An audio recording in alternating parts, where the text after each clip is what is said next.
భారత్ అబర కుబేరుడు ఇండస్ట్రీ అధినేత ముఖేష్ అంబానీ చిన్న కుమారుడు అయిన అనంత్ అంబానీ పెళ్లి కోసం ప్రత్యేకంగా చెప్పుకోనవసరం లేదు. దాదాపు 7 నెలలుగా ఆ వార్త సోషల్ మీడియాలో అయితే వైరల్గా మారింది. ఇలా ఉండగా ముఖేష్ అంబానీ కూతురు ఇషా వివాహం కోసం 700 కోట్లు ఖర్చు పెట్టారు. 2018లో ఈ పెళ్లి భారతదేశం గర్వించదగ్గ ఖరీదైన పెళ్లిగా రికార్డు సృష్టించింది. ఇక దాదాపు ఈ పెళ్లికి కూడా 7 నెలల్లో 5,000 కోట్లు ఖర్చు పెట్టినట్టు ఇది ప్రపంచంలో అత్యంత ఖరీదైన పెళ్లిగా రికార్డు సృష్టించింది. ఇక ఈ పెళ్లికి ఎంతో మంది సినీ తారలు ఎంట్రీ ఇచ్చేశారు.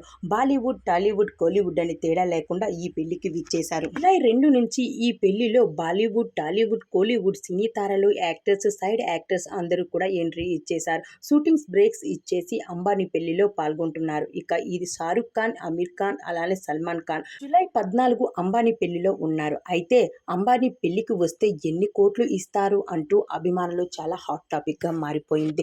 షారుఖ్ ఖాన్, అమీర్ ఖాన్, సల్మాన్ ఖాన్ అందరూ కూడా ఒకే స్టేజ్ మీద కనిపించి అందరికీ కన్నుల పండగగా ఉంది. అయితే ఒకసారి నాగార్జున గారు ఇంటర్వ్యూలో చెప్పుకొచ్చారు, అంబానీ పెళ్లికి వస్తే ఎంత డబ్బు ఇస్తారో అనేసి.